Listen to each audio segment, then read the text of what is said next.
No, I'm not a writer. Okay.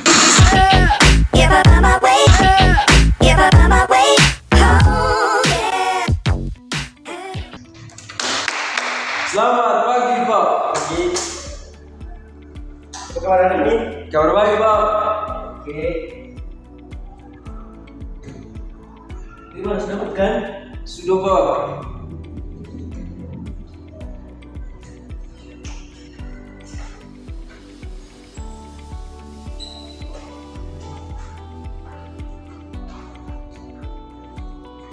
Oke, baik. Hari ini kita akan mempelajari makhluk hidup dan lingkungannya.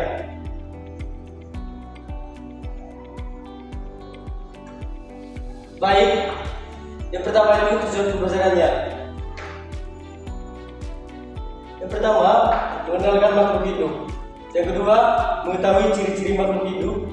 Dan yang ketiga, memahami hubungan makhluk hidup dengan lingkungannya. Dan yang ketiga itu pengertian makhluk hidup. Makhluk hidup adalah semua yang memiliki kehidupan seperti manusia, hewan, dan tumbuhan.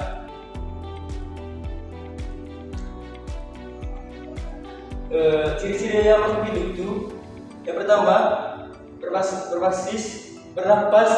Makhluk hidup bernafas untuk mengambil oksigen dan mengeluarkan karbon dioksida agar tubuh tetap hidup. Dan yang kedua, bergerak. Makhluk hidup dapat bergerak baik berpindah tempat seperti hewan dan manusia, maupun bergerak sebagian seperti tumbuhan yang mengikuti arah cahaya. Dan yang ketiga itu tumbuhan dan berkembang. Makhluk hidup itu mengalami pertumbuhan, ukuran tubuh, dan perubahan menuju dewasa, berkembang. Dan yang keempat itu berkembang biak. Makhluk hidup berkembang biak untuk menghasilkan keturunan agar jenis tidak punah.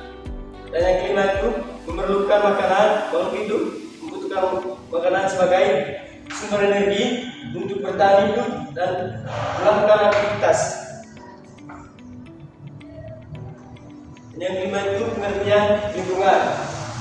Pengertian lingkungan adalah segala sesuatu yang ada di sekitar makhluk hidup dan mempengaruhi kehidupannya. Jenis-jenis lingkungan, saya minta satu orang untuk membacanya. Termin. Baik, terima kasih. Langsung saja jenis lingkungan. Yang pertama, lingkungan biotik atau makhluk hidup. Yang kedua, lingkungan abiotik atau benda mati seperti air, tanah, atau udara. Oke, baik, terima kasih.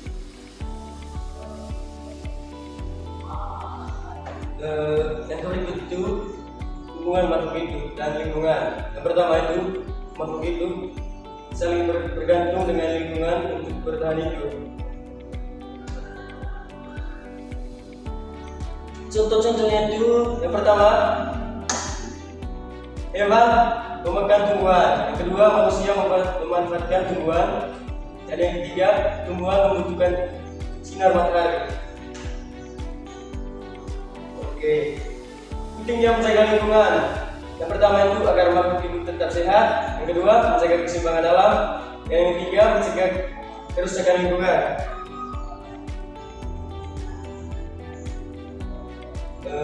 Contoh menjaga lingkungan itu, yang pertama, tidak membuang sampah sembarangan.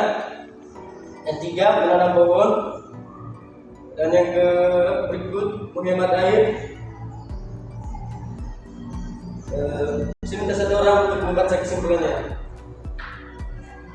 Kesimpulan, makhluk hidup dan lingkungan saling berhubungan dan harus dijaga keseimbangannya. Baik, terima kasih. Baik anak-anak, saja materi hari ini. Sekian dan terima kasih. Terima kasih, Pak.